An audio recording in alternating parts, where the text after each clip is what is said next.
Christy Jimenez. I teach at Buena Park High School, and the lesson today is the prompt breakdown for the Brave New World writing task.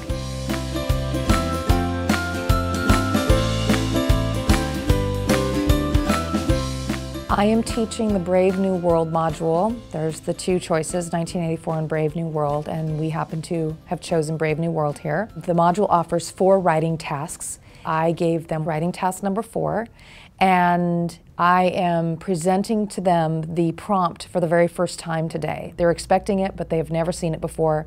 So you have a separate sheet of paper out. What we need to do is we need to read through this prompt. We need to break it down a little bit. I'm going to move you through some thinking maps to be able to use to understand the prompt a little bit better. But right now what I'd like you to do is please read with me the core question at the top, the guiding question, if you will, for this prompt. What should an educated person read? Background information. That's just the guiding question to kind of get you to think about what we're focusing on here. The background information is the next 3 paragraphs. Can I please get a volunteer to read the first paragraph in that section? What I have for them is a printout of the prompt, and it's somewhat lengthy. It's a full page of single-spaced writing, and I am going to break down the prompt for them practically, well, paragraph by paragraph, so that they understand exactly what it is the prompt is asking them to do. Okay, I want you to, here's what I would do for that. You know we like to visually break things down first, so let's make this document a little easier to understand. Next to the questions, you have 1, 2, 3, 4 questions. Draw a bracket and write this in the margin. Answer these in essay. If you're ever in a spot where you're taking like a placement test at college, which is going to be coming up for some of you, if you have a timed writing assignment, visually break down the prompt with the methods we're using, and you'll be doing yourself a huge favor. We've worked very hard on making sure that they know they have to answer everything the prompt asks of them. In order to do that, I like to present a prompt and have them do a do-what chart, circle the verbs, draw an arrow from the verb to what it's asking them to do. Milton, what's the next one we have to put down? Discuss. Discuss. And Milton, what is it asking us to discuss? The questions. The questions. Discuss the questions. My goal for this lesson is for students to really understand what the prompt is asking of them, so that they can learn to identify and also be sure to answer every single item in the prompt. What are we supposed to give examples on? Of the effects of what? Good. Of the effects of the 3 forms of learning. Good. On whom? Valeria? On characters. So that's super important. You're not discussing the 3 forms of learning. Oh, Hypnopedia is this, and book learning is this, and hands-on learning is this. That's like defining it. It's not what we're looking for. We're looking for the effects of those learnings on people. But not anybody, not just anybody. People in the novel, the characters in the novel, yes? That's very important, okay?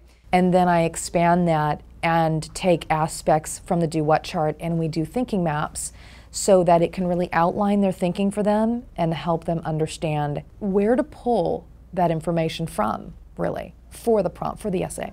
We have to discuss examples of the effects of the 3 forms of learning on the characters in the novel.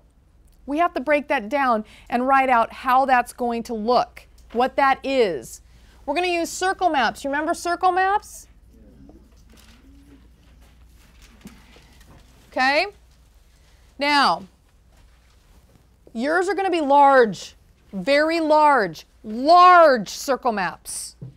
Because you're going to see the type of information I'm going to have you put in the center. It's a lot of information. Lot. Okay, what goes in the center circles?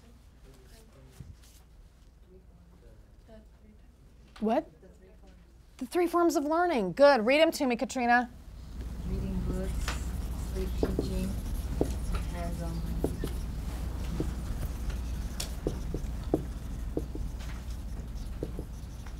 And the last one you said, what was it? Oh, sleep teaching is what I missed. You said that second. Okay, there you go. Who openly reads books?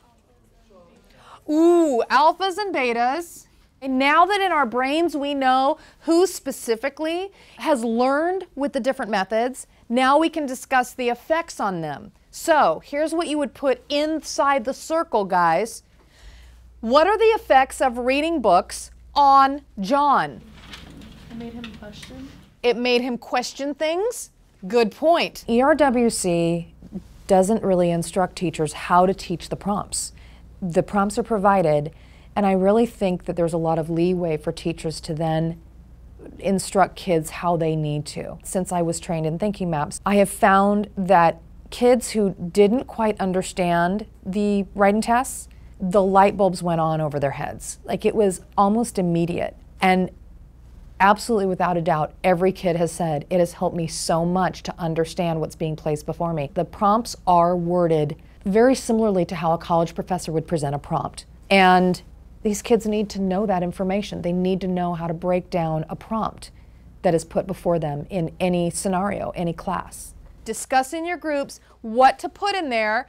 You're going to do all 3 circle maps, okay? Do that now. They're taught to not to do certain things. Like they're sleeping the hypnopedia, so that's kind of controlled them. Exactly. Now you're on to something. Absolutely. Write it down.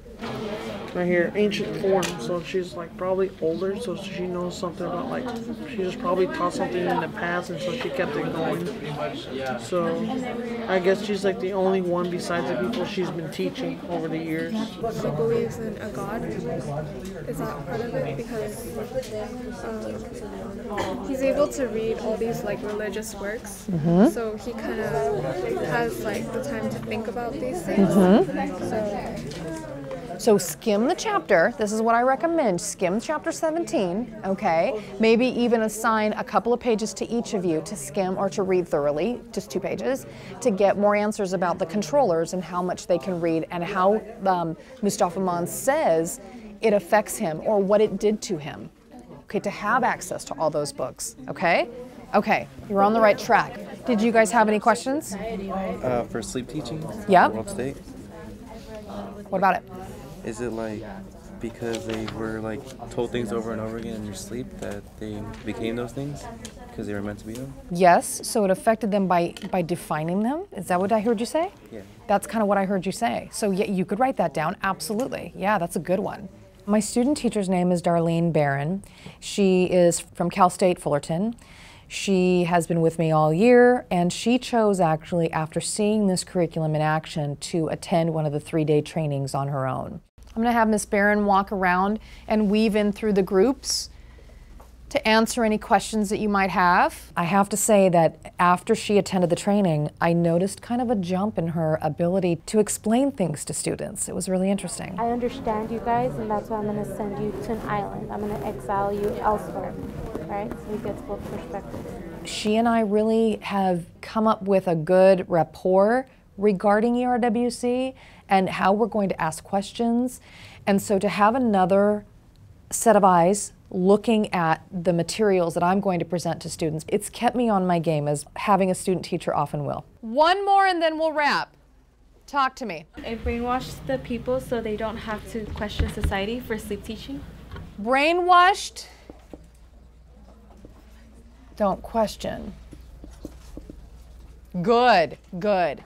Now, your homework for tonight is to finish all these circle maps.